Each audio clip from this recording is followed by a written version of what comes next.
Lux your way with the Lux Cravings boxes from Taco Bell. There's the classic $5 box, the indulgent $7 box, and a whole new obsession in the $9 box, the Flamin' Hot Grilled Cheese Burrito. Try the Lux Cravings boxes at Taco Bell today. Hey Bronco Nation, this is Boise State football wide receiver Ben Ford. I've had to face some setbacks on the field this past season, but toughness isn't about staying down. It's about getting back up. I am proud to represent Lithia Ford of Boise, where you can find the largest selection of Ford trucks that are built tough and, like me, handle the hits and keep pushing forward. Come check out the incredible inventory and competitive pricing at Lithia Ford of Boise. And when you buy here, you're not just getting a truck, you're supporting Boise State athletics and Lithia Ford NIL partnerships. Come see us at Lithia Ford of Boise, where Ford begins in Idaho. Find your sun with Sun Cruiser Vodka Iced Tea. Made with real iced tea and real vodka. Cold, refreshing, and made for moments like these all year long. Let the good times cruise with Sun Cruiser. As sports fans, we may cheer for different teams, but there's one thing that we can all agree on. We want the game to be big. And with 3 levels, 30 cabanas, a 143-foot screen, 6 clean pools, and endless cold drinks, it doesn't get any bigger or any better than Stadium Swim in Las Vegas. All sports, all seasons. It's more than a pool deck. Stadium Swim. It's the only thing like it in the world.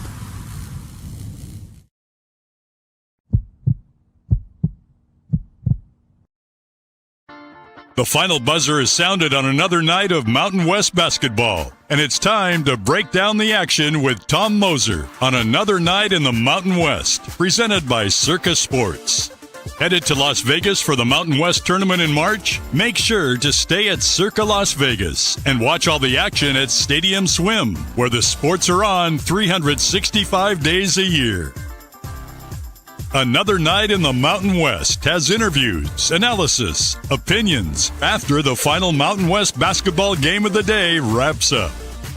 All BNN broadcasts come from the Sun Cruiser Studios. Sunny days call for Sun Cruiser Vodka Iced Tea, made with real iced tea and real vodka. It's refreshingly smooth and easy to drink. Crack open a Sun Cruiser and let the good times cruise.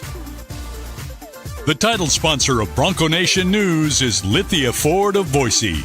Check out our full inventory of vehicles online at lithiafordboise.com. Lithia Ford of Boise, where Ford begins in Idaho. Did your team just get a big win? Suffer a bad loss? Come discuss it with us. Send us a comment or question in the ICCU YouTube chat, or leave us a voicemail at speakpipe.com/BNN. Now let's go to the Sun Cruiser Studios and join Tom Moser for another night in the Mountain West on Bronco Nation News.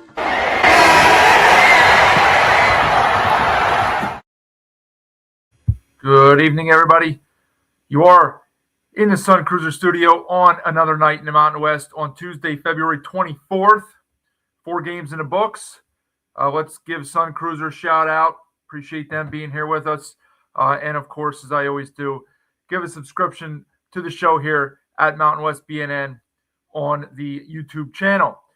So I'm going to, let's see, we just wrapped up the big game of the night, Nevada.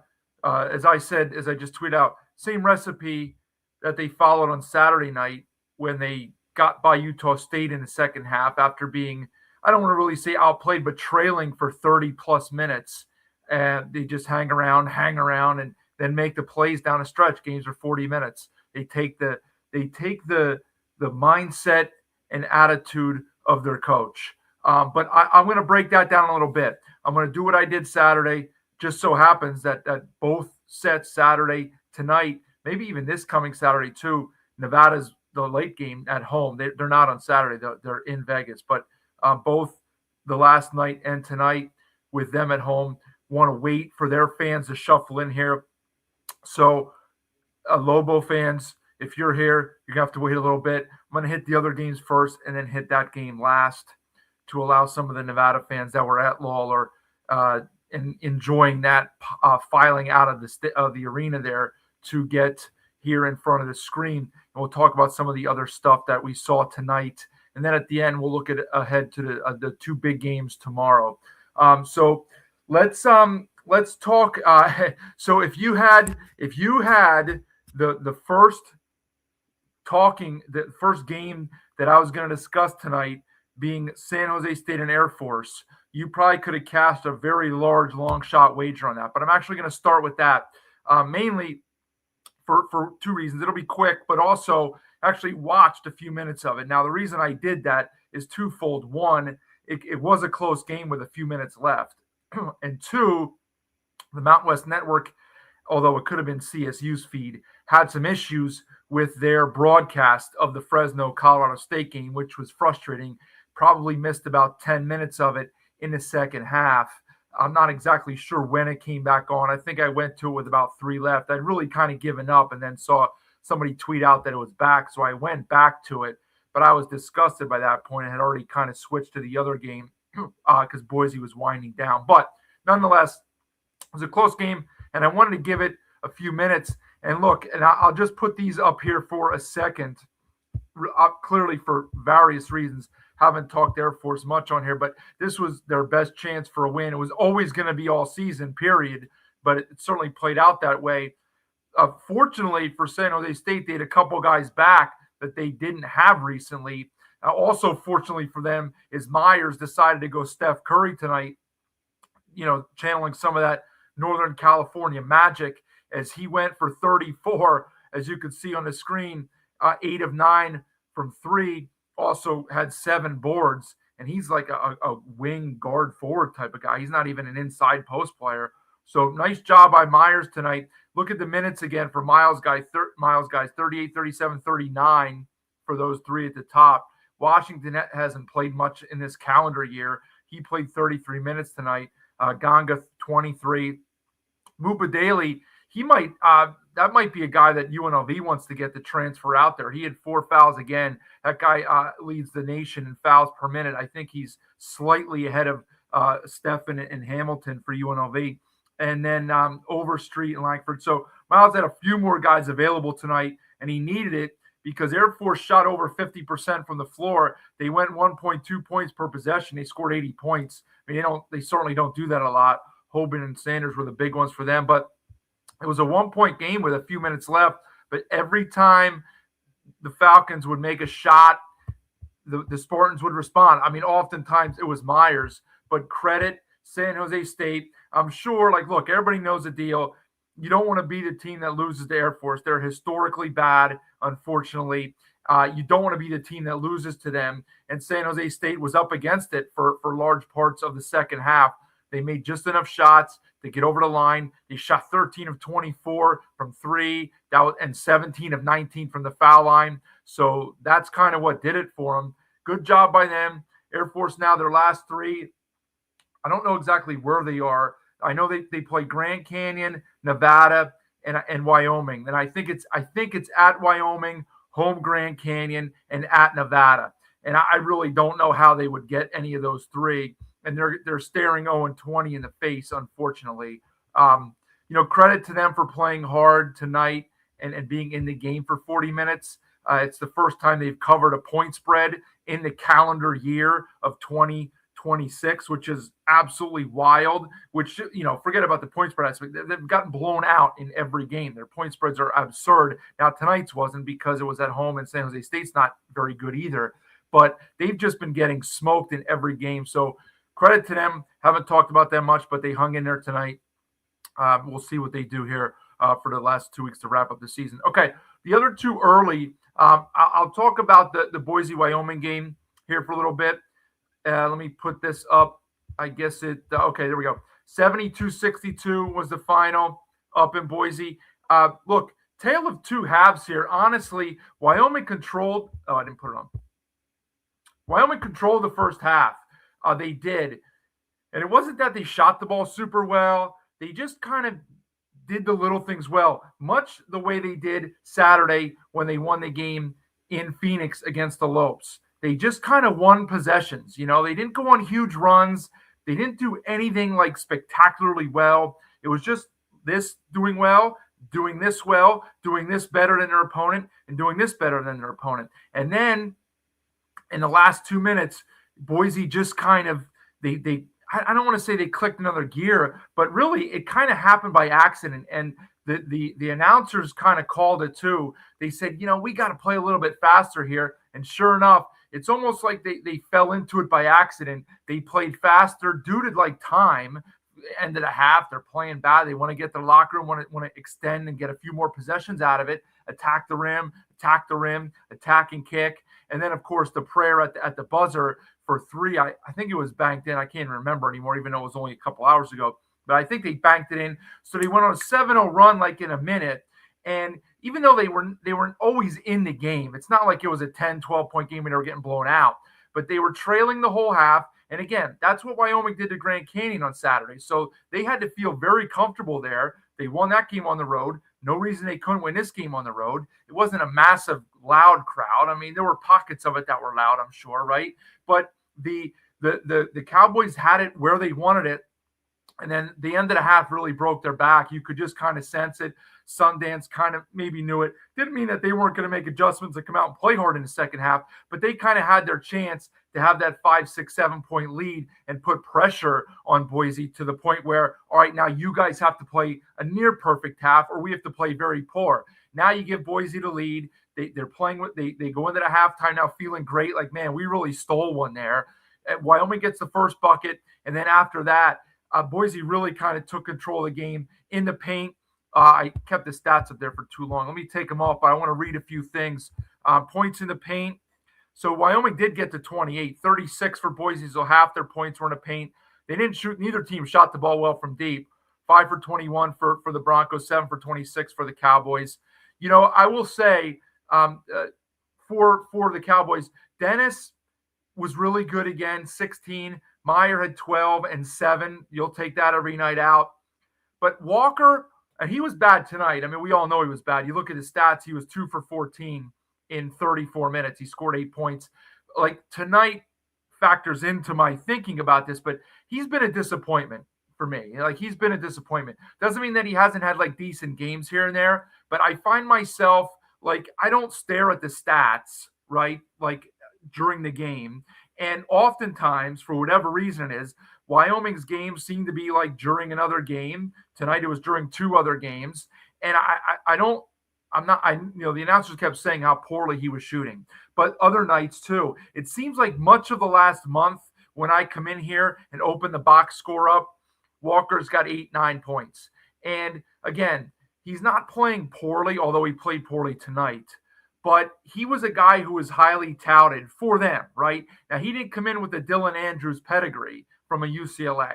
Came from FAU. He was at a smaller school before FAU. But, on my pod in the last spring, in the summer, in the fall, the national guys that I had on, your Kevin Sweeney's and Matt Cox from 3-Man Weave, those guys, when I asked for names from some of the bottom half teams, Walker was a guy that stood out for both of those guys as someone to watch, right? Because I don't watch these guys at their other schools, 95% of them. I don't know Leland Walker from Demarion Dennis, right? These guys do. They watch, and they touted Walker as like a really good piece for Sundance. And I got to say, like, I've been a little disappointed in him. I'd have to go back and look at his stats and all of that stuff, but it just seems to me he has not had a very good second half of the conference slate here. And Wyoming hasn't played poorly during that. If they'd be getting anything what they expected or other people expected out of Walker, like, they could have another win or two at least on this slate. And, so it's frustrating and disappointing, especially when you consider that on top of the fact that they're missing several guys. Like Gores was their best, most explosive inside player a while ago, and now he's been out for the last 3 weeks. So it's just they just don't have enough weapons offensively, and I mean that's what they're kind of tapped out at what they can achieve, especially when they have guys injured and one of their, in theory, go-to guys is banged up. So it's unfortunate. But let's flip on the other side of the coin here. Nice job by Boise. Let me look at what their numbers showed. Andrews, very efficient tonight, 20 points on only 9 field goals. He's had plenty of games this year where he's taken, in the teens, mid-teens, even high teens in field goal attempts. He only took 9 tonight. They balanced it out. Meadow got 9. I've always been calling for him to get more than the 4 that he seems to average. Fielder and Buchanan, 6 for 10 and 7 for 10 respectively. So you go 20 for Andrews, 18 for Fielder, and 17 for Buchanan. That's pretty good balance. Meadow with 10. The only starter who didn't get in double figures, Carmichael, got hurt. Now, I think he came back in for a minute or two, so it doesn't seem to be too bad. Clearly, he's not shooting the ball and playing with great confidence offensively right now, but you got 4 starters in double figures and you hold your opponent to 62, you're going to win like 9 out of 10 times, if not like 19 out of 20 times. Okay. Didn't get a ton from the bench. Aaron, Perrell, and Keene. I mean, what did they combine for 7 points? But Keene had 9 rebounds, Perrell 5 rebounds, Keene 4 assists. So, Keene off the bench, 9 rebounds, 4 assists, and his usual good defense. So good job by Boise doing what they needed to do here. Second win in a row. I have to recall what they have. I know they have the game. It's not this weekend. They have a game yet at home against San Diego State. So next week, they're at home San Diego State and at Moby to finish against Colorado State. I don't know who they have this weekend. I'll have to check in the comments in a minute. But look, those, they have winnable games from here on out, right? Give them some confidence, improve their seeding heading into the conference tournament. And this was a game for that, for seeding, for confidence purposes, all of that stuff. And Boise, look, we knew it. Well, let me rephrase that. I had my doubts, okay, after the UNLV loss and the way they kind of didn't put up massive resistance in the second half against Utah State a week ago. I wasn't sure how much buy-in they would have. So I will say it's credit to them. Now, it shouldn't be completely shocking. Leon's been around. I don't know going back to his first handful of years, but I doubt he's had many teams quit on him, right? So he's been around. There's enough solid help on his staff there. There's enough leadership. There seems to be, maybe not everybody, but enough leadership there that they do seem to have pieces to kind of keep plugging along, even when some disappointment sets in, like after the UNLV game, and then after you get beat against Utah State, the way you get beat like that. So, credit to them. Obviously, the Saturday win isn't much to hang your hat on against San Jose State, but this was a good win. It's at home. It's against a team you're near in the standings. They had just come off their best win of the Sundance era in Phoenix. So they're playing with confidence. They weren't afraid to go up there and play you, right? They certainly wanted to show better than they did when they got blasted by you at their place a month ago, or longer than that. And so you rose up to the challenge. You played a 40-minute game, and you got the job done. So good job by Leon and his crew to get themselves that W. All right, let's hit on the third game there early. Then I'll run through the comments, and then I'll get to the big one late here. Sure, we'll have some Nevada fans rolling in after they exit Lawler. Okay, the Fresno CSU game was similar, not completely exact, but similar to the Boise game in that the road underdog got out pretty early to a lead. Fresno's was a bigger lead, and then the home team just kind of chips away. Fresno was out by double figures in the first half. They got up by 12. CSU did not look smooth. They were, I don't want to say forcing shots, but Fresno was all over them. Rams weren't hitting, and Fresno was, they were aggressive defensively, and the Rams were not. So I think it was 34-22 at one point. The Rams really closed with a flourish, and they got it to 6 at the half, and that was with like a late buzzer-beating bucket by Fresno because the Rams had it to 4. And so there we go. Oh, it was 39-32. I thought it was 33. Maybe they took a point away at some point there, and I wasn't paying attention. But anyway, so 39-32, Fresno at the half. If we look at the numbers, both teams shoot over almost 50%. Rams still not shooting it well from 3, 9 for 29 tonight. So if they're going to shoot 9 for 29 from 3, you'll take that as an opposing defense, right? You will take that, okay? That's something that, you just don't want them shooting up into the 40s. That's 31%. You'll take that every night out. Neither team turned it over. It was even on the boards. Point paints and bench points, slight edge to Fresno. Now, the key thing that happened here in this game was Collins leaving with an injury, okay? You look at his stat line. He had 6 points, 2 for 4, 2 rebounds, 4 assists, 17 minutes. It doesn't pop off the page like massive numbers, right? But when he went down, I've said it before. To me, he's one of the most, if not the most valuable player in the conference, most important player. Okay. He goes out and now they're not a top 5 team, but when he is in the lineup, they can play with anybody, right? They just had New Mexico down 20 4 days ago in Fresno, 3 days ago, I guess. They were up 12 on the road here against the CSU team that's now won 6 in a row, right? When Collins is in the lineup and Hydrator, they need Hydrator too, and Gorey, who's now like all of a sudden he's going to be like an all-league player. He won't be first team. I don't even remember what they do anymore, but he should definitely be a third-team all-conference guy. He had 20. I know I'm going off on a tangent here. 23, 7 and 4, 10 for 16 from the floor. He's a legit dude, and the more you watch him, the more it's unfortunate that you just realize like he won't be in a Fresno uniform next year. I hate to say it. I just don't see how it happens. Like people are paid by other schools to identify players that can play. And I'm sure there are people from schools all over the place watching Deshaun Gorey play as a true freshman and saying, well, we missed on this guy as a high school recruit, but we're not going to miss on him now. And that's the unfortunate thing about the system that we have today. Years ago, this would have been like freaking holy cow. Like, this is awesome for Fresno to get this guy and have this guy for 3 years, maybe 4, right?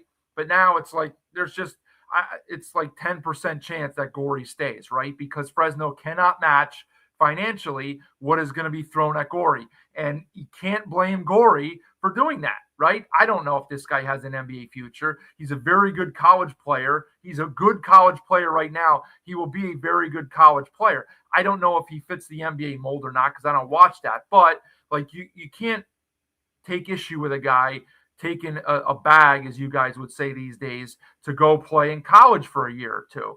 And it's just unfortunate because I love watching him, and he's grown and improved as the season's going on. But anyway, when they have a full lineup, like they can compete with anybody. So Collins goes out, and it just doesn't happen. Like the backup Reber, he is not. He is what he is. He's a backup point guard on a below 500 team. So he's just not there. And the other guy, Urbano, same thing. Like these are guys that they're just a piece short, I guess, right? Or more than a piece short. But you take one of your best players off the floor, that's what happens. Okay. Hydrator 11 and 7, Wilson Jock 7 and 8, but only 3 of 10. So the Rams beat it up a little bit. Second half, credit them for that. 5 starters in double figures for CSU, complete balance. Booth 11, Rechsteiner 16, Butler, Jorgensen 11, Muniz 15. Jevin had 5 assists too. He had 3 turnovers, but they were all in the first 5 minutes. He got off to a sluggish start, and then he really kind of kicked it into gear. He's been their best player for the last month. Butler only 3 of 10, Rechsteiner 6 of 11 with 4 threes. Booth 9 rebounds to go to his 11 points. So a really good last 10 minutes for Colorado State. I know Collins was out, but they won the game on both ends of the floor. They made some big shots. Good win when you're down 10 at home. And I will say this too. I know it hasn't exactly been against teams 1 through 6, okay? But that's 6 wins in a row for the Rams. 6 wins in a row. It's very difficult to win 6 games in a row. Ask Boise. Ask Grand Canyon. They've had good wins, and then they've mixed in a curious loss. A loss that that's why it's very difficult to go down a team schedule and say win, loss. It doesn't work like that, right? These are 1-game events, and weird things happen, okay? So I don't care who you're playing. It's difficult to win 6 games in a row. So massive, especially when you were 3 and 8 before that. If you're Utah State and you're 7 and 2, yeah, fine. Okay, you can win 6 in a row. You're better than everybody. Okay, still doesn't mean it's easy, but you can at least see that happening. When you're 3 and 8, like CSU was, right? Like nobody expects you to win 6 in a row. Now it's not like they played Air Force twice and San Jose State twice. I know they beat Air Force once in there. I'm sure there was a San Jose State win in there too. That's 2, but that's 4 other wins in a row. And you're mixing road games in there. They beat San Diego State the other night. So like credit to Ali. A lot of people, I wouldn't say questioning him, but just saying, well, it's his first year, and I was among them. He'll figure it out. He was taking some heat. They weren't maximizing what they had a month ago, and now they've yet to lose in February. And so they have 3 tough games left, right? I have to exactly look. I know I said earlier they finish at home with Boise. They go to the Pit next Tuesday or Wednesday, and I'm not sure what this weekend's game is for them. You can tell I don't know the weekend games yet, but I know Nevada, UNLV, and I know New Mexico and San Diego State. I think that's all I know. But anyway, look, they're like I said on the last show, I'd like to see them in a postseason tournament, right? It's not going to be the big dance unless they get hot for 4 days in Vegas. They need Pasquarelli back, but I like to see these guys play in the NIT. The problem is going to be with the number of bids to the big dance that we are not going to get. There's going to be lots of teams that are on the offer here for NIT bids. We'll see who wants them and who doesn't, and all that stuff. But I hate to see CSU get left out because in past years, this team is worthy of an NIT bid. So credit to coach, his staff, the players. Hope Collins is all right. I don't want to see him missing games, right? I like watching him play. He's been around forever. He's had an up and down career. Clearly, he's been involved in some stuff that is not super, but by all accounts, this year he's been good. He's been playing with a lot of freshmen, stuck around when he could have bailed like everybody else. May not have had the options that other people had, but they were bad last year. He's got a bunch of new guys coming in, and he stuck around. He's been a big part of their success that they've had this year. I hope he's healthy and able to play for the last couple weeks, whoever they have left, and I want to see him out there. So anyway, okay, let me hit some comments, and then I will get to the game in Lawler. D-Rex. Yeah, that's kind of, and listen, this, I don't mean this to talk down about our teams and our conference, because you guys know I love this conference as much as anybody, right? You guys love your teams. I love the conference, and I find it difficult to root for teams here, even though it would have suited us better tonight for New Mexico to beat Nevada, right? Like I'm not openly rooting for New Mexico in the game. I want to see it play out. And to be honest, like think about it. What you root for doesn't matter. It doesn't have any impact on what happens in the game, right? Like the game's going to play out the way that the game's going to play out, whether or not you root or not. I know people are superstitious, and some, I've been that way too. Turn it off, turn it on, do this, and that's fine. But like it does no good to do that. It's not going to change what happens. They're playing out there. You're here, wherever you are watching the game. And so, would have been better for New Mexico to win. This hurts for the conference getting bids. But I root for these teams. But I just like the games tonight were indicative, and really the last weekish. And to your point, D-Rex, where you say that the teams were bound to lose some tough road games, it's just and we all knew this from the start of the year. Our teams just are not as good as they were last year. They're just not. They're not. And that goes for pretty much everybody. Okay. Maybe the exception being Utah State. And then I guess, of course, you could say Wyoming is too, right? Well, I keep adding teams here. Nevada's a little better because they were poor last year, but Nevada and Wyoming were poor last year. But the other teams at the top, they're just not. And you watch the games, and the level of play is just not where it's been the last few years. Even all of the games today, the Boise, Wyoming first half, the CSU, Fresno first half, clearly the New Mexico, Nevada first half. I mean, I'll talk about that more in a second, but you watch them, and yeah, do we have guys that can play a little bit out there? We do, but all of our teams are a player short. They're a guy at this position short.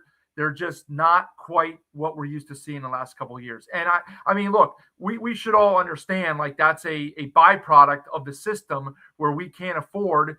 It's like a salary cap, right? And the Big Ten and SEC and Big 12, those schools have a $15 million salary cap, and the Mountain West schools have a $1 million salary cap, right? So it will be like playing like one of your fantasy sport lineups, and your opponent, well, not your opponent, but other people can create lineups that can get 10 times the players that you can because they have more money to spend. So it is what it is. And we got to do it different ways by out coaching people and all that stuff. But in conference play, it's just, we're just cannibalizing ourselves. So it's unfortunate. I shouldn't be surprised. Thought it would happen before the season. Hopeful that it wouldn't have, but here we are. Jordan thinks that New Mexico is the kind of team that gets in the NCAA tournament that gets blown out. Well, it's funny. Like I said that a week or two ago that I don't think they could beat any Power 4 teams. Now, maybe, depending on a matchup, I said if there's a poorly coached one, and I'd have to think of an example that they could maybe beat them. But yeah, I don't think they can beat anybody. Jake, I did get a haircut today. We had a snow day, virtual day, so I got to play a little, take a nap to stay up late, not be tired. I'm refreshed, got a haircut. Appreciate you noticing, Jake. Okay. Larry, not happy with Bouillon. Stop acting like Bouillon's an irreplaceable player. He certainly has hit a freshman wall, and he's not really a freshman because he's 23. But I think the fact is about Bouillon, Larry, is that the book is out on him, as they would say, right? As they used to say in baseball terms, right? The book is out on what pitches you can throw Bouillon and what pitches to not throw Bouillon, right? If he was Pedro Serrano in Major League, you want to stop throwing him the fastball and start throwing him that curveball because he's going to swing and miss every single time, right? And Bouillon, the book is out on him, and he's struggling. And now he seems to be losing confidence, unfortunately. And I'll get to the stats on that game in a minute. Nick, going back to your Spartans there, Myers, he's been on fire. You're right. I noticed a couple games where he's completely lighting it up. So good for him. I know he missed some games earlier too. He certainly wasn't immune to the Spartan curse this year of missing games.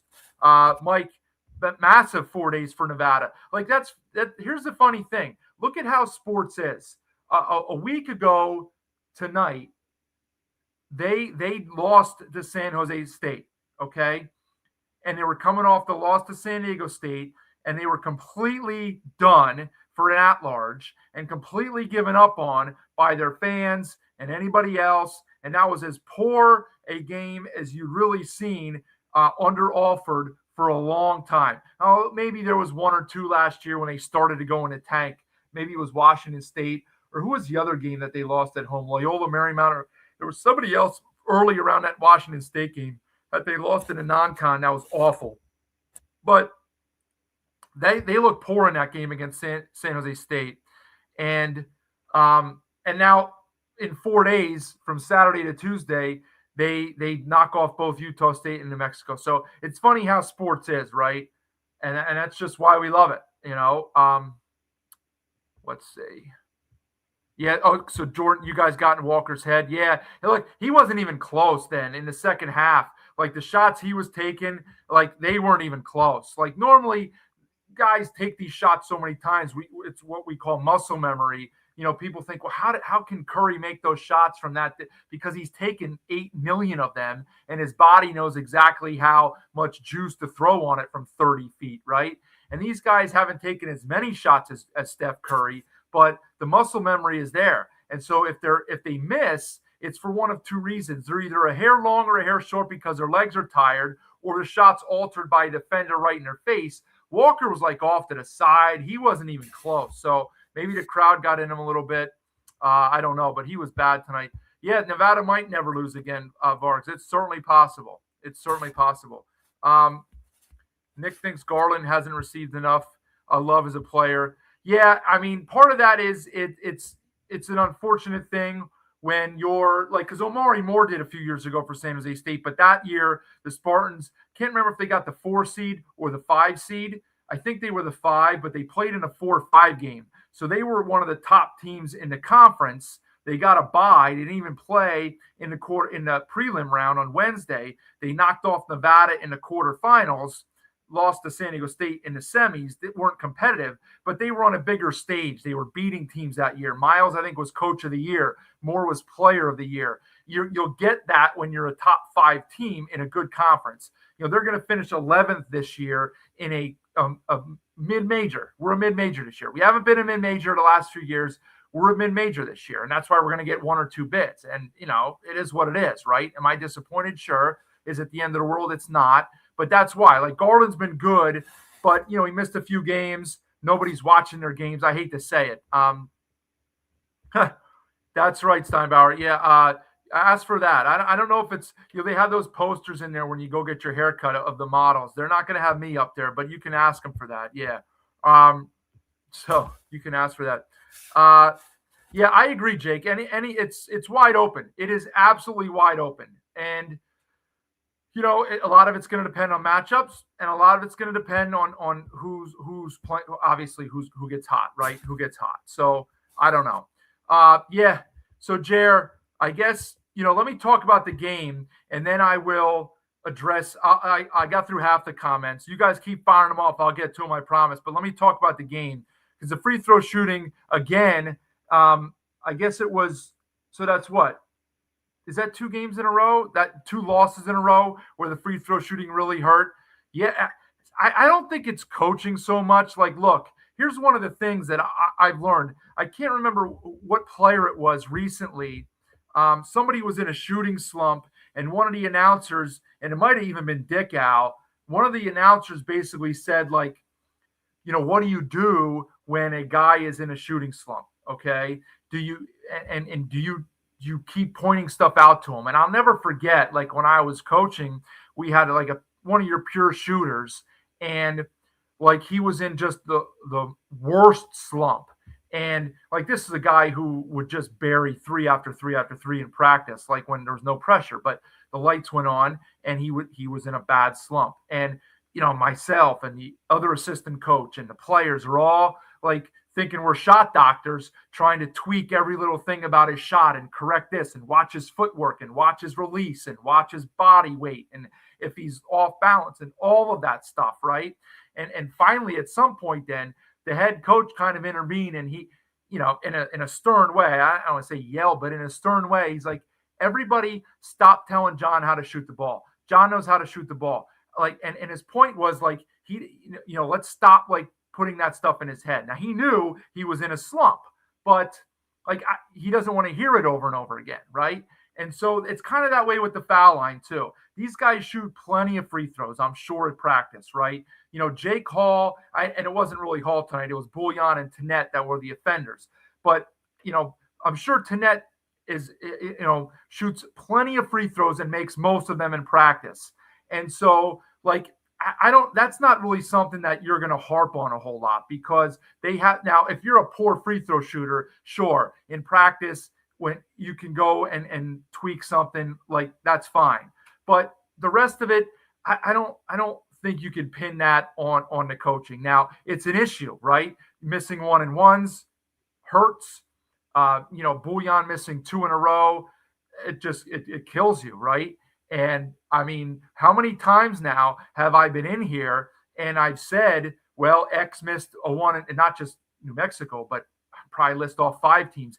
X missed free throws that led to Y, and Y ends up winning the game when it was a 1-possession game. Now, as the score would show here, right, this didn't end a 1-possession game. But as we all watched it, we all know that this was a 1-possession game. Okay, it was. Like, it was a nip and tuck game the whole way, okay? It got stretched out in the last minute and a half. But this was a 1-possession game. And you look at the numbers, well, 12 for 21, that's not going to cut it. It's not going to cut it. And that includes a missed 1-and-1. If not, were there 2? I think maybe just 1 missed 1-and-1 from Tannette. You shoot 6 for 21 from 3. 21 for 55 from the floor. So you shoot 38, 29, and 57%. I don't even know how you only lost the game by 7 if you're a New Mexico fan. Like, I'll be honest with you. And I guess you only turn it over 13 times. You got out-rebounded 44-32. So you got out-rebounded 44-32. You shoot 38, 29, and 57% from the floor. Like, you really should have got smoked in this game. Like, I don't even know how you only lost by 7 looking at those numbers right there. That's not encouraging. And Gabe asked me before the game, Gabe said, what are your thoughts tonight? And I don't like making predictions, right? I don't like being wrong. And unless I have a very strong feeling on it, I don't like making predictions. I thought that they might be in a little bit of trouble. And I said, I trust New Mexico's offense more than Nevada's. Didn't mean I trust New Mexico's offense, especially on the road, but I trust their offense more than Nevada's. But I trust Nevada's defense right now more than I trust New Mexico's defense. Okay. But then I also added, I said the key thing was somebody other than Hall is going to have to make shots tonight for New Mexico. That's the one thing that I said. Somebody else is going to have to make shots tonight other than Hall. Now, Albury showed up. He didn't make any shots, but he showed up. He's played back-to-back really good games for the Lobos, okay? Attacking the rim, more under control. So that's the Albury that we'll take, right? He's not out of control. I guess I didn't expect to see that on his stats. It shows that he had 5 turnovers. So that's not super clearly, okay? I didn't expect to see that, but 5 that's too many. 3 assists, 2 rebounds, 5 for 7 from the floor, 13 points in 31 minutes. I'll take that game for Albury. Obviously, you want less than 5 turnovers, but he did well. Hopped 0 for 5. Chol 0 for 4. So you scored as many as Chol did tonight, Jer, and everybody else in here. You had as many as Chol did. Bouillon 3 for 7. Now, he did have 12 rebounds, Larry, so you got to give him credit for that. He almost had half of your damn rebounds. 32 as a team, he got 12. Like, where's everybody else on the boards? Chol, 0 points and 2 rebounds in 21 minutes, okay? Hall, 6 for 15, 3 for 6 from 3, 17 points. You'll take that. I mean, 6 for 15 is only 40% shooting, but still better than everybody else shot. Miller, 1 for 3. He's like building brick houses. Tanet, 4 for 12. Rock, 2 for 2. Now, one of those was just a late prayer. You know, you can't really count that, but maybe he needs more minutes and more shots. 15 minutes, 4 boards. I know he had 3 fouls, so maybe it was a little bit of foul trouble, but maybe he needs more minutes. Somebody asked me early in the game because they started slow again, on Saturday against Fresno, and we're lucky to dig out of the hole. Tonight it was 10-2 again, a few minutes in, and then Nevada went completely blind for like 12 minutes of game action, or else it would have been worse. But someone said, like, you know, do we change the lineup? Who would you put out there? I mean, look, there's just not a lot of options. I hate to say it, but there aren't. And this is the ultimate problem here if you're a Lobo fan, okay? I've said this before. You've squeezed everything out of this lineup. There's just no options there to go to. Javis Miller is not a Mountain West Conference caliber player. Tanet is okay, all right? Tanet's okay. He's a backup point guard in the league. He's one of the better backup point guards in the league, but he's a backup in the league. He's a true freshman, okay? 1 for 6 from 3. I mean, 11 points, you'll take that on the road as a freshman, but it took him 12 shots to get there. We just saw Dylan Andrews a few minutes ago score 20 on 9 field goal attempts. Tanet, 11 field goal attempts, and 12 field goal attempts to get 11 points. So not super efficient. Okay, now he can give you minutes because he plays good defense. I get that, but there's just and when you're getting 2 points combined out of your wing and forward and Hopped and Chol, like, you just don't have enough pieces. This is what I said before. You're a player short. And you guys knew that in the offseason when you were kind of, some of you more than others, sounding the alarms on Olin's recruiting class, okay? And if you knew then how bad Chol was going to be, you really would have sounded the alarms, because he was like a saving grace, or so we thought, right? So you combine the fact that Chol has been a massive disappointment, Bouillon's in a slump. You know, Haupt, when he went for 30 that game, I don't even remember who it was against anymore. I think they lost. But when he went for 30 that night, I think it was against Boise, he probably doesn't have 30 combined in the game since then. I'll have to add that up. You don't have many paths to victories here, especially against good teams. So, you know, I hate to say it right now, you don't look like an NCAA tournament team. You don't. Now, you can rescue it, but you're probably going to have to win in Logan, right? You assuming you win on Saturday, and that's not going to be easy either. Like, you have the edge, you're at home, extra day of rest or extra day of prep as the Aztecs have tomorrow, and then they have to travel. So you have an edge there. You're at home. You know the crowd will be packed. Early afternoon CBS game. So you'll have the home court advantage. You have to win that game. You have to beat Colorado State, and you have to either try and win. Well, obviously you're going to try, but you have to win in Logan or make the finals at a conference tournament. But even if you do that, you're playing with the fate of the committee and what happens around the bubble with other teams. Okay. So I hate to say that. That's just my feelings on it. All right. Let's talk Nevada for a minute, and then I'll roll through some other comments. This was the same formula that they followed on Saturday against Utah State. As I said right at the top here, I don't want to say they were outplayed, but they were trailing for the through 30 plus minutes, right? And it's funny because for a second they'll show Alford, right? And I'm sure some of you watching the game, fans or not, you're down 8, you're down 9. I don't know if the lead ever got to double figures, but it was certainly 7, 8, 9 at some points there towards the midway point of the second half. And they'll go to Alford like after a turnover or a missed shot or whatever, and he's just like calm as a cucumber, man. Like no emotion, no, not too high, not too low. He's not ranting and raving. He's just even keel, man. Just steady Eddie. And there's something to be said for that. Now, Olin's the same way. Don't get me wrong, okay? But Alford, his players take that from him. They don't panic. They don't try and get it all back at once. They don't do things they're not capable of doing. Doesn't mean they play perfect. They certainly didn't. But they don't panic when they get down. They didn't on Saturday, and they didn't tonight. And it's a big reason why they were able to get both of those W's, okay? Because they're playing and beating good teams here, well-coached teams. Calhoun and Olin, if not 1 and 2, are at the very top of the coaches in this conference, okay? There's a handful plus that are very good, right? I don't even know how to rank them. But those two, especially in-game, are at the top of the list, 100%, okay? And Alford just slow and steady, man, okay? Let's just chip away and win this possession and win this minute, and they do.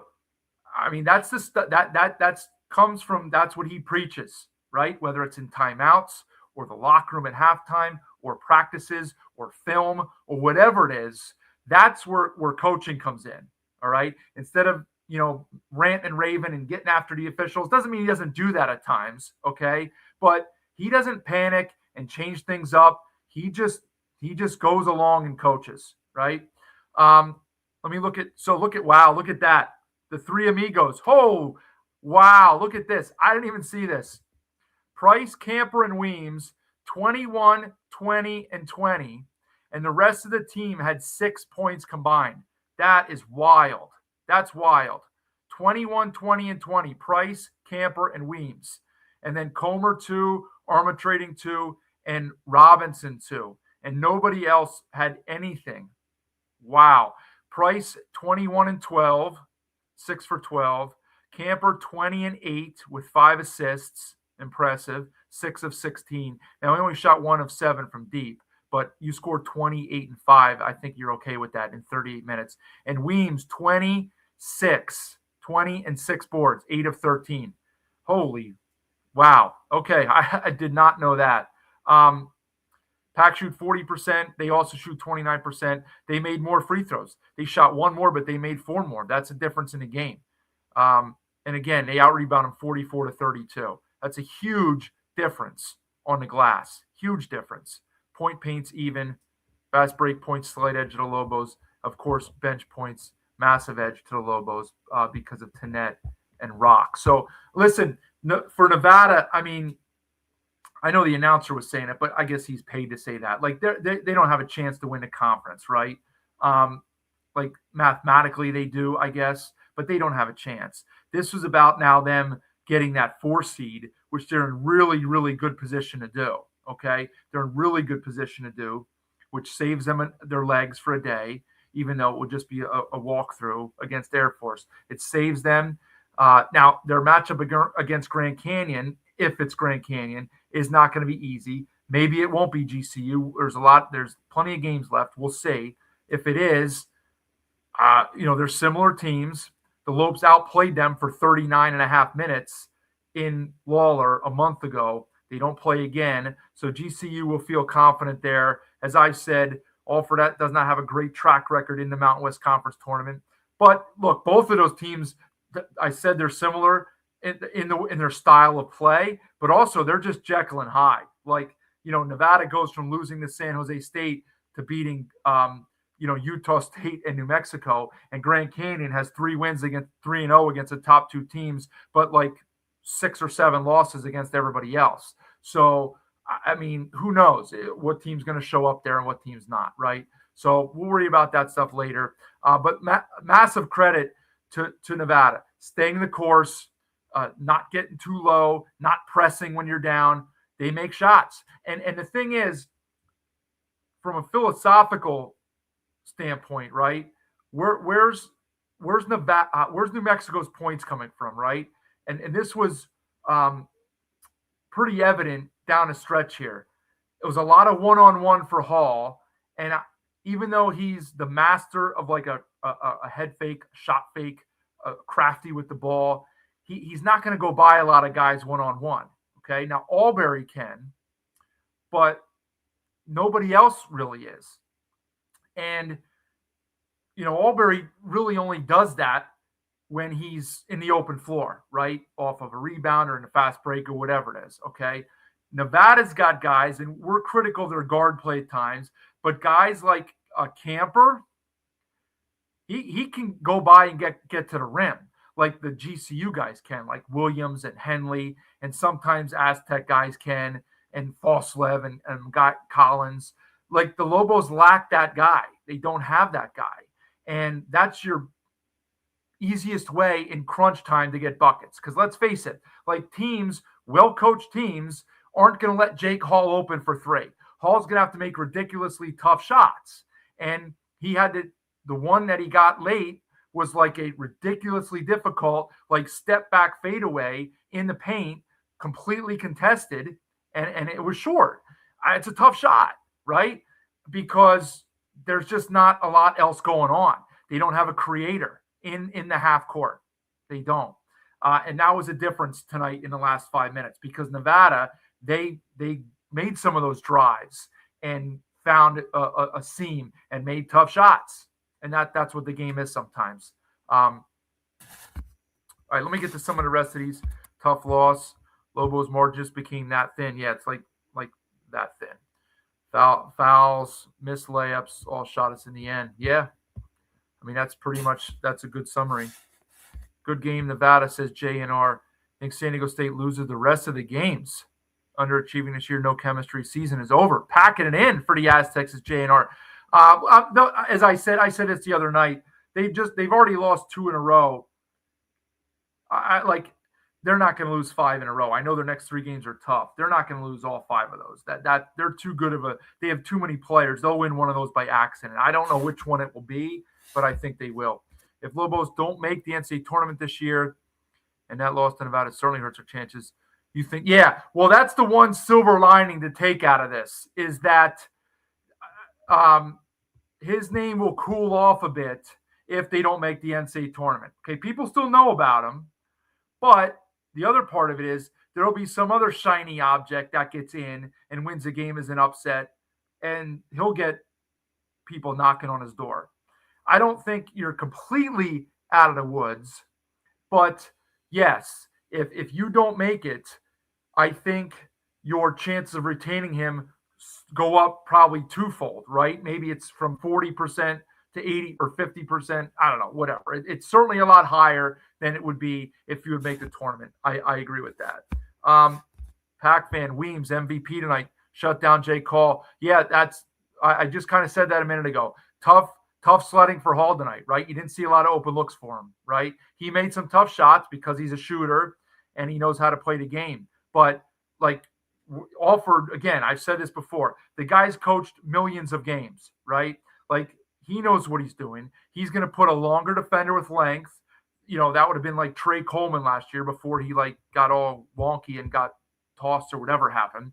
And this year it's Weems, and it's a guy with length that's going to bother Hall and make it difficult for him. And if he can make 8 shots with a hand in his face, you tip your cap to him. And he wasn't able to do it tonight. He didn't have enough help for Hall. And there's your result. Okay. Okay. So see, you can identify this. I'm watching too many things to realize that. Yeah, a lot of his points were when Weems was on the bench, and he shut Falstaff down on Saturday. So there you go. Good job by Weems. Mike says, because I asked this before, Nevada's final 3 games at UNLV, at Wyoming, and versus Air Force. Yeah, I mean, certain opportunity there, Mike, to go 3-0, right? And then you definitely lock yourselves in the 4 seed, and certainly could even be the 3 seed. I keep saying 4. I don't know who would have the tiebreaker between Nevada and New Mexico. I guess it would depend. So Nevada, it may be Nevada. If New Mexico would beat San Diego State and lose to Utah State, they would finish 14-6. Nevada wins out, they finish 14-6. And if Utah State wins the league, well, I guess it would come down to who wins the league then. Since Nevada would have a win over Utah State and New Mexico doesn't, if I'm remembering stuff right, Nevada would win the tiebreaker because they have a win over a higher seeded team. And so Nevada will be the 3, New Mexico will be the 4. If San Diego State would win the league, it would flip. So Nevada would root for Utah State. New Mexico would root for San Diego State. Okay. And I mean, that's the fact. Yeah, the power conferences we'll see what happens this year. I see a lot of the bracketologists have teams like New Mexico, and I'm interested to see what happens with them. This loss doesn't hurt too much in the grand scheme of things because it's a quad 1 game, so it's not a bad loss, but it's a loss. So they may slip from people's last 4 in to first 4 out. And the key thing is, you add another loss to it then, whether it's Saturday or next Saturday. I mean, that's when it really starts to matter. Okay, I am about the conference time bar, 100%. Nevada winning the conference tourney. Colton, I thought a week ago that I didn't fancy their chances because I don't think they're consistent enough offensively. Like, see the first half tonight. But I don't know, right? Because nobody really at this point seems to be playing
All right. Is anybody back?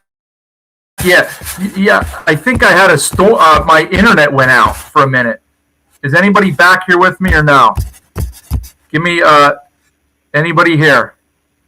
Yeah, my internet did fall asleep. Is anybody? Do you see me back? Is anybody in here? Yeah. Okay. All right. My freaking internet went out. It is 2:25. I don't know if maybe they did like a reboot in the middle of the night. Let me get caught up here. So I'm sure I lost some people. I apologize for that. Imagine me looking down there on a computer and seeing that damn globe down there instead of that Wi-Fi signal.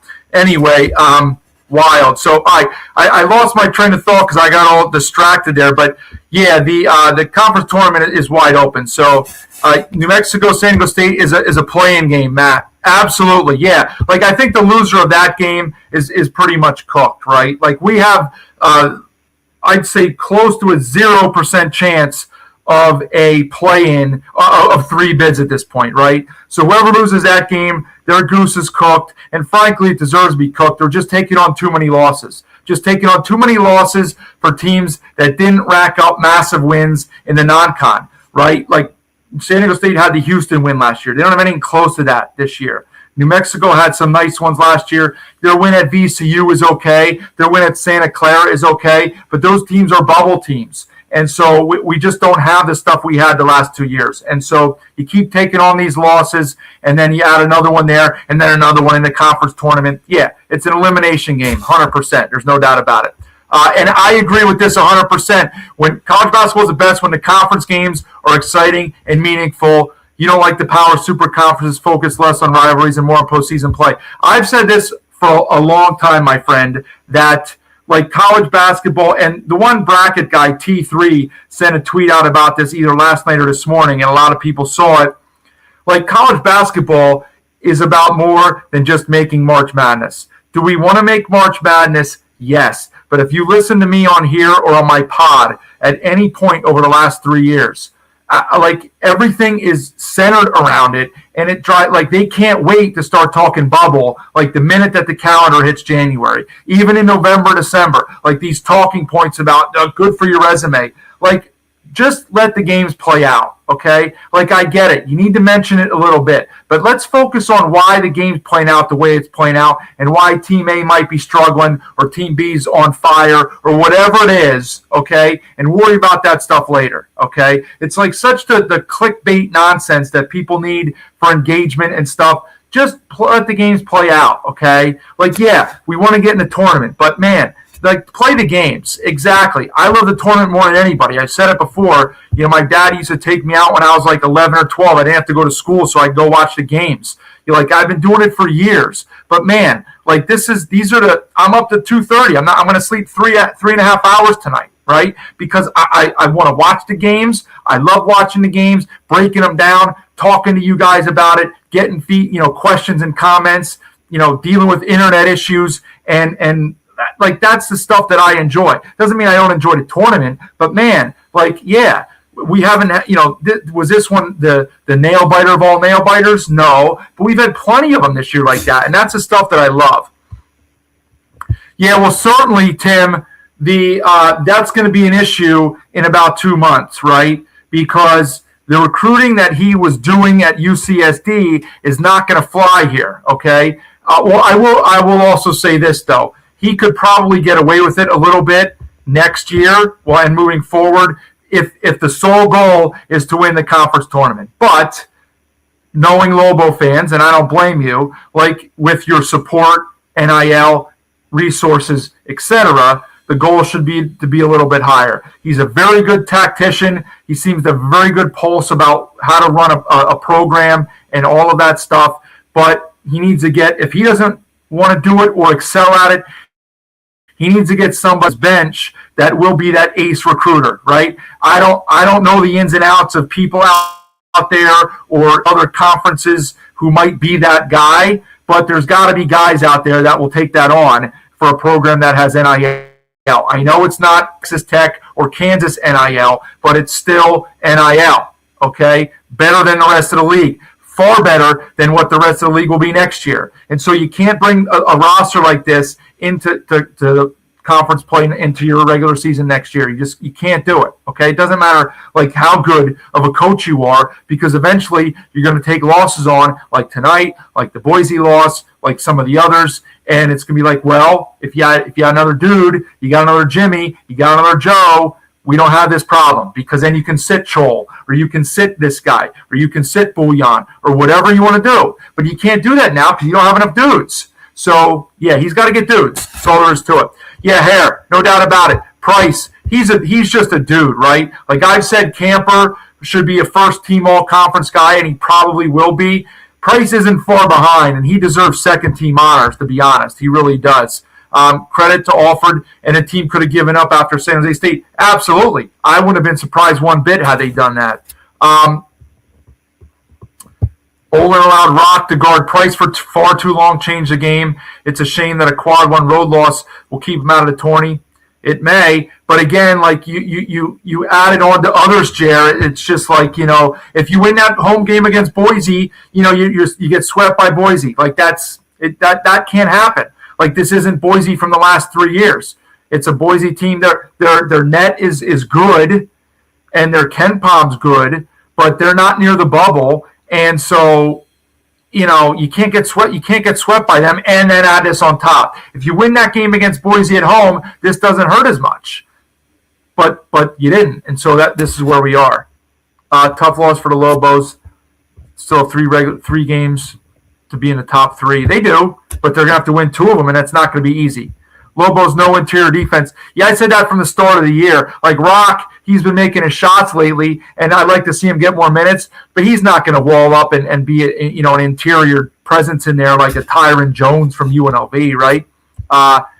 They're players short because Patton went AWOL. Okay, well, yeah, talked about Hal plenty, and he would be a guy in there, even though he doesn't add much offensively. But Patton, yeah, he could have been a guy that you were counting on, and maybe that's a miss on Olin's part where they just didn't mesh, right? I think that's one of those things that people don't really want to talk about, that maybe it was a clash in personalities. Well, then that's kind of on Olin as he's the one who brought him in, right? So that's kind of on you. There you go. Tim added it up for me. He is 20. I knew he certainly hasn't had any double-figure games. So he's had 20 since the 30-piece against Boise. So, I mean, that's just need more, especially when Chol goes AWOL. So Olin says what I say, that the roster needs to be better than the sum of the parts. Well, it was for a while. We haven't seen that the past 2 weeks. That's it. And that's why you flattened out here, okay? Lobos blew it, says Nick. Yeah, they did. They did. I mean, they've had it in front of them. Good clean win for Boise. Absolutely, Steinbauer. Weems went out with 3 fouls. Hall went off to give him the lead. He comes back and shuts him down. Yeah, it's that simple sometimes. Credit Alford, credit Weems. Varg says UNM. Yeah, absolutely. You should feel like you're coming for the 3 seed. The schedule 100% plays out in your favor. The odds are probably 50-50 that you're going to end up tied. Now, you could finish a game ahead or a game behind, but odds are you'll finish tied, which means it's going to go to tiebreaker. You split head-to-head, and I think the next tiebreaker is record against the teams then in descending order. So whoever wins, as I said before, if it's Utah State, you'll get the tiebreaker unless New Mexico beats them, but then in all likelihood they're going to finish ahead of you anyway. So you need New Mexico to lose to Utah State, and you need Utah State to win the regular season title. 6 says you're late, but RJ Keene is king. Yeah, he had massive numbers tonight. I talked about that with his rebounds and assists. Sick, absolutely. Yeah, Jared, I said that. You probably beat me to it because I'm behind on the comments, but 4 seed, that would be a disaster for New Mexico. So you don't want to play Grand Canyon again, followed by Utah State. Yeah, I mean, I think you match up well with GCU. On the flip side of the coin, it's definitely difficult to beat a good team 3 times. Drew knows how to win in the postseason. But look, you have to play somebody difficult, although I guess if you're the 3 seed, you get a little bit weaker opponent. You're right about that. And then, yeah, certainly following that up with Utah State in all likelihood is no picnic. Yeah, Nick, I actually thought Albury was good tonight. I didn't realize he had 5 turnovers, but nobody else was doing anything. And when you guys were struggling for offense in the half court, he kind of was under control, sometimes on the extended secondary fast break, sometimes out of nothing in the half court. shot 5 for 7. Yes, 5 turnovers is too much, but nobody else is doing a damn thing offensively. You're less athletic and skilled than, yeah, absolutely you are. I mean, that's been the issue all year. Yeah, Raynard can't wait for the tournament. Absolutely. Price stepped it up. Yep. The snow is almost melted. Yeah, the stream was messed up sick. Pac-Man, my internet company, I'm going to have to call them and yell at them. I did get back. We back. Yeah, I'm back. Everybody's here. Appreciate you. Oh, the audio is loud. Did I turn it up? My bad. That's weird. Anyway, no problem. I appreciate you guys staying with me here. I know it's 12:30 out there for many of you, and maybe even 11:30 for some, which is plenty late. Good morning. It is good morning. Here to Bird soon.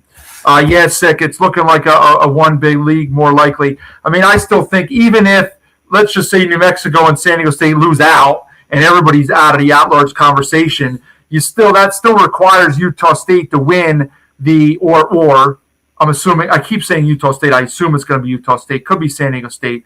That still requires either one of those, whoever wins the regular season, to win the conference tournament too. And that's not going to be easy. Okay, it's not going to be easy. So I put those odds at less than 50-50. So that's why I still think we have a 60% shot to get 2 bids. But if we don't, we don't.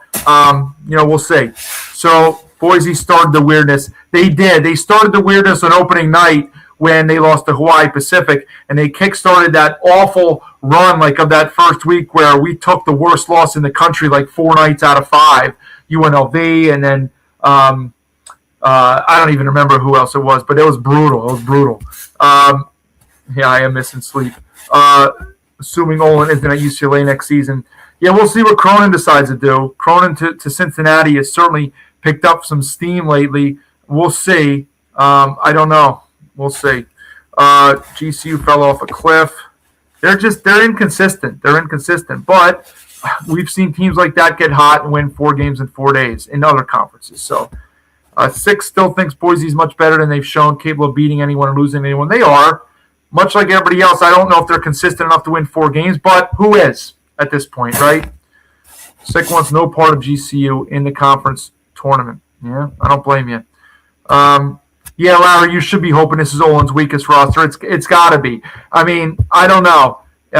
Again, this is where you need assistance. You need a staff to help you. You need your assistants to help you. Okay, and that's all there is to it. Jared still thinks the Lobos can win the conference tournament. Going to be a packed Pit West. I believe it. I mean, it's going to be packed, and they could win it. They could win it for sure. It might not match up well with Utah State, but you might not play Utah State. If you're the 3 seed, Utah State may lose in the semifinals. Who knows, right? Yeah, do you like Wawa? Do you like Wawa? Do you not have you guys have Wawa out there? Wawa's incredible. They built a monster here on the East Coast. So, yeah. Tomorrow, GCU and UNLV, revenge game for the Lopes. We'll see where they're at because this is a game that you expect UNLV now to bounce back, right? They laid an egg at home on, I guess it was Saturday, right? They laid an egg at home Saturday night, losing to CSU. Now, CSU's been playing good, but, wait, was that their last game? Man, I'm all out of it now. They lost it, I'm pretty sure. Oh, no, CSU beat San Diego State. That was during the week when CSU beat UNLV. I don't remember what did UNLV do over the weekend? Somebody help me out here. I'm out of sorts. Oh, never mind. They drilled Air Force. But anyway, this is a game that UNLV shows up for, right? It's a road game. Nobody gives them a chance. They'll relish the crowd there at GCU, the environment. They never get to play in front of that. That's one of those where they'll show up and play, right? And they'll think it's the greatest thing ever. And if the Lopes aren't hitting shots, who knows what could happen. Gibbs Lawhorn be the best player on the floor. If he can stay out of foul trouble, we'll see. So I wouldn't be surprised at anything right there. Grand Canyon needs to watch it or they're going to slip way down the order. And if they lose this game, they're in jeopardy of falling behind UNLV because the Rebels will have the tiebreaker over them, in fact. Although I don't think GCU's schedule is too tough after tomorrow, but we'll see. We'll see.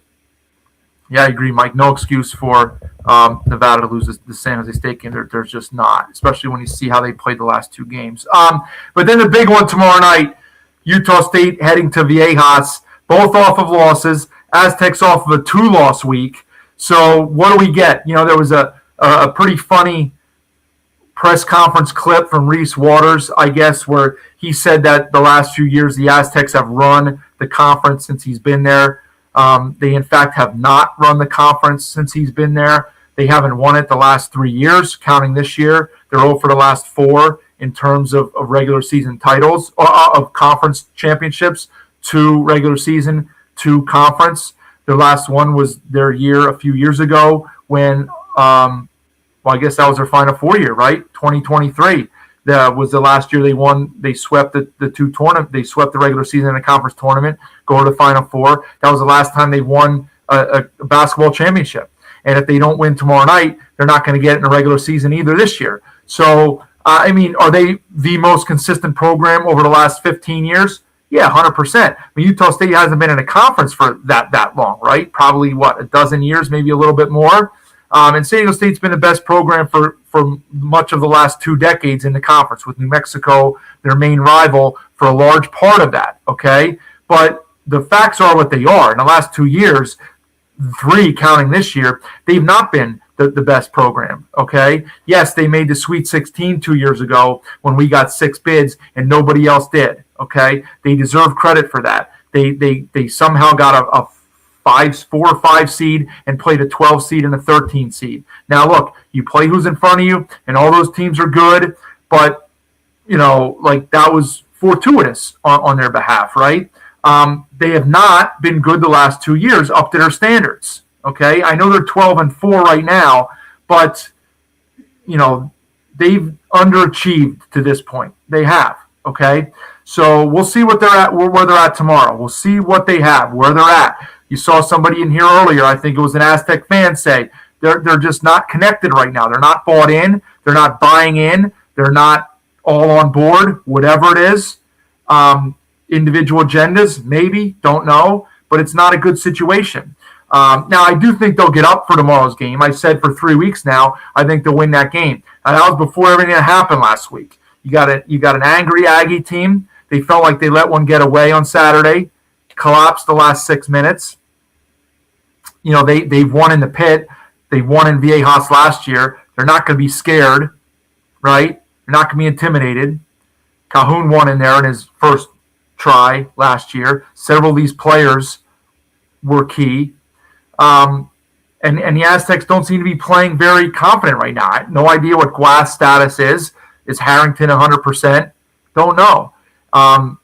So, man, tough call. Now, if the Aztecs win the game, it's game on for the conference title. It's game on.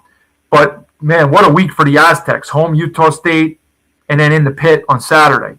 And that's a quick turnaround. Wednesday night and early Saturday afternoon.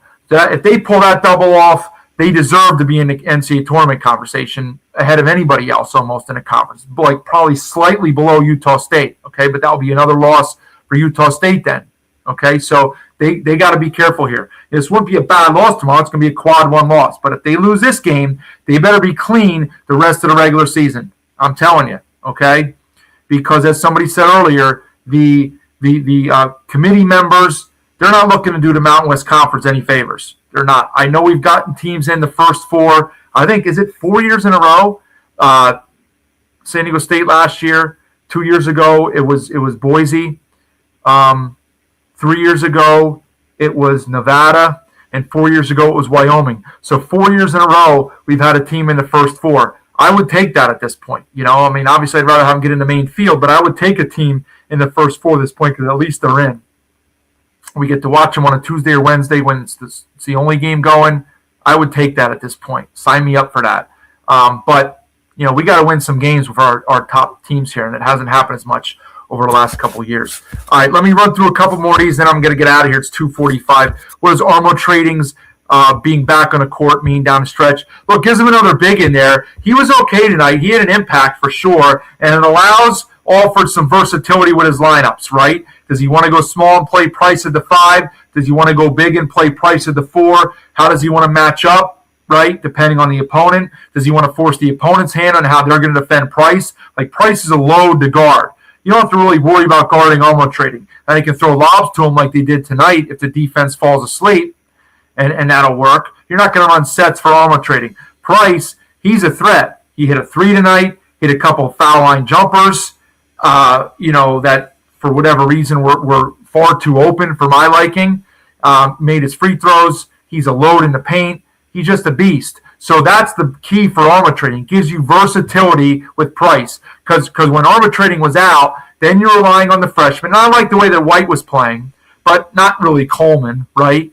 And Crowley seemed to have fallen out of favor. I thought he showed flashes in December, but obviously Alford doesn't really have a lot of faith in those guys at this point. So it gives you a versatility in your lineup, and I like that. Any team in the top 7 can win a tournament. You're making your reservations. Good job, Raynard. Very good job. Any team can win it, 100%. So, look, not a great night for the Lobos. Great night for the Pack. The other favorites got it done. Air Force almost, not quite. Good job by Boise. Good rally by CSU. Hope Collins is all right. Huge game tomorrow night in Viejas. Huge game in the Pit on Saturday. A lot to play for still. Seeding, at large, regular season championship, all that stuff. Okay, sorry for the cutoff there with the internet. I'm going to scold my internet company. Appreciate you guys coming back, even if it was just for the last 10 minutes or whatever it was. Haven't given Sun Cruiser a shout in a while, so let's talk about Sun Cruiser. Appreciate them being along for the ride here. And please, if you have not already done so, go subscribe to the show on the bottom right there. It says it at Mountain West BNN. Free subscription at Mountain West BNN. I do need some rest, Steinbauer. At Mountain West BNN, right down at the bottom. Just click on it. Doesn't cost you anything. All that good stuff. Okay, so tomorrow night, they're different channels, but they're staggered 9 and 11, so that's good. We can watch each game once. GCU, UNLV, I think, is on CBS, and then the Utah State San Diego State game on FS1. So 9 and 11 Eastern, so 7 and 9 Mountain. So you know what that means. That means 11:15 or 9:15, and then so it probably won't be over till 1:30, much like tonight. And we'll be in here late night to talk about it. Only 2 games, so it won't go as long in theory. But we'll see if we can get anybody on. If not, you guys will carry the show with your comments like you did tonight. Appreciate you all being here. I am going to get some rest. Thank you guys. Come back tomorrow night here on another night in the Mountain West. Appreciate you all. See you then. Get ready for the time of your life at Circa Resort and Casino, Las Vegas's newest destination for fun, featuring the world's biggest poolside tailgate party with 3 levels of action, 6 pools, and a 143-foot screen. The fun is always on deck with all the games all year long. Stadium Swim, located in downtown Las Vegas on Fremont Street. Book the time of your life today at CircaLasVegas.com.